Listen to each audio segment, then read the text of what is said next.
Hi, this is an update review on my 2017 Beta 500 RRS. I've been riding pretty consistently since I got her on Valentine's Day, and basically I've done all the trails and paths here in Long Beach and the cities around us.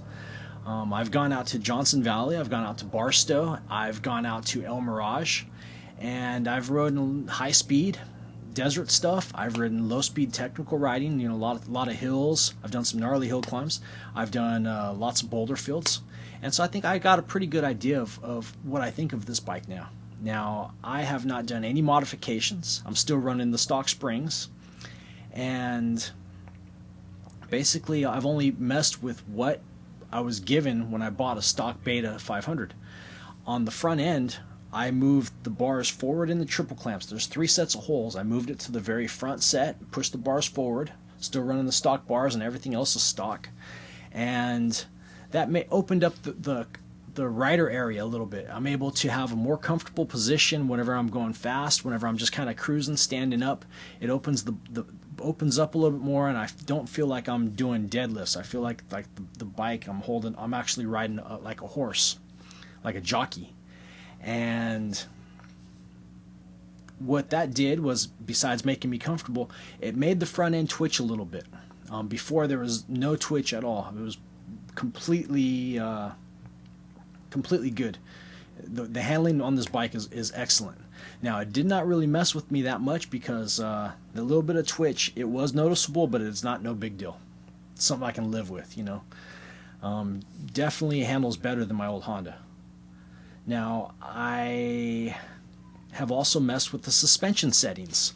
I basically made more compression on the rear end. I think I added 2 clicks on the shock, 1 click on the high speed compression, and I turned down the rebound by 1 click. On the front end, I increased the compression by 2 clicks. And whenever I'm going really fast, it's great. Whenever I'm jumping off of ledges and taking big hits on the suspension, it's great.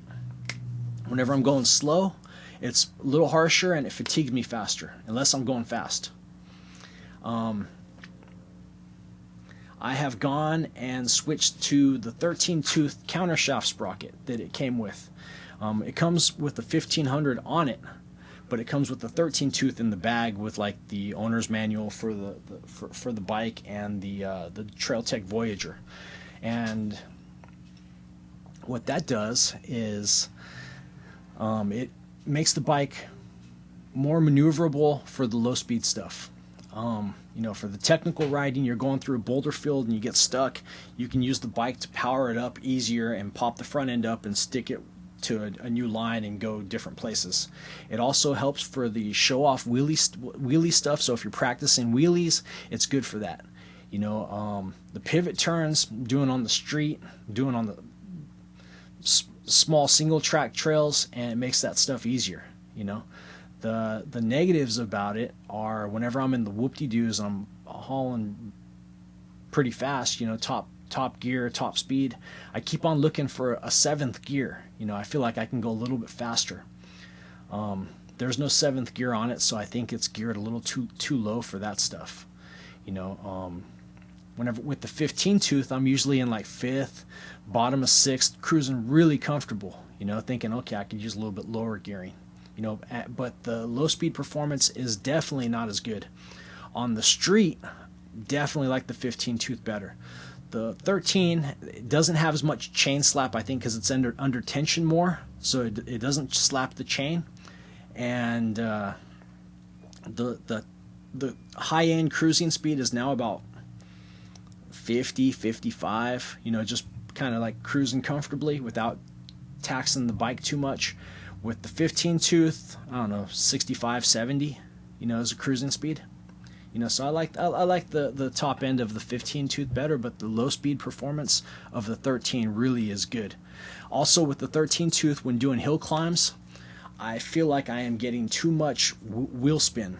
So maybe it is a little bit too low for like loose hill climbs. Technical hill climbs that are rocky and like everything is held together really good, probably the 13 tooth would be better. But I've been doing a lot of sandy hill stuff, sandy with boulders and stuff, and I think that the 15 tooth would just rely on the power of the motor to pull us up without any wheel spin. With the 13 tooth, I'm just spinning the tire a little too easily, you know. So I think I like the 15 tooth better for hill climbs. You know, this isn't a 250. This is this bike has some grunt to it. The bike has some backbone. You know, doing hill climbs, I have boiled her over once. The dude from Beta said you get her up to about 250 without no worries. The hottest I've gotten her up to was 273. It was 275, and she boiled over. You know, she was boiled over. She lost a little bit of coolant, so I added some when I got back to the truck. You know, I quit riding the technical stuff. I should have cooled her down, but I kind of just went for like a nice easy putt. Went down a hill and just started connecting like lower, easier trails. Got up into like third and fourth, and she cooled right down, no problems. Other than that, the only other issue is that she's so pretty. I don't like hurting her. You know, we were doing some gnarly hill climbs, and I was going up hills and then down hills, just kind of really practicing. You know, I went and rode a bunch of trails. I found a gnarly hill, and we did it a bunch of times. And I was going down it, and I caused an avalanche. So even though I've not crashed the bike, I've not laid the bike down, I caused a small landslide, and me and the Beta, we flew down, we slid down the hill about 30 feet, you know, kind of out of control. I stayed on the bike. A rock about this big hit me in the back, in the ribs, bruised my ribs. I took a hit on my bicep, you know, gave me a Charlie horse, you know, didn't knock my hand off it. I kind of took it, you know, and the bike, this is what I don't like, you know, the bike got took a hit right here. It dented and scratched my plastic. You know, took a little chunk out of the number plate decal here, the whatever that's called, the decal. I took a hit down here on the swing arm and the clutch cover, so I don't like scratching the bike. You know, I like the bike's too pretty to hurt. You know, I'd like to get another rat bike, but it probably wouldn't work as good as this bike in the off-road stuff, you know, like old Honda or something, you know. Maybe one of the new 300 two-strokes would be sweet, but I don't have one of those yet. So for now, I'm just going to chill. I'm going to ride it more enduro dual sport and not really as a hard enduro machine. Try to save the machine a little bit, you know. That's the only complaint I have, is she's too pretty. She's too nice. So that's my review. I hope you enjoy it. If you're in the market, like I said, I went and checked out the other two players, you know, the white player and the orange player. And basically, those are badass bikes. Can't go wrong if you get that bike, if you get either of those bikes. I prefer this bike a little bit more.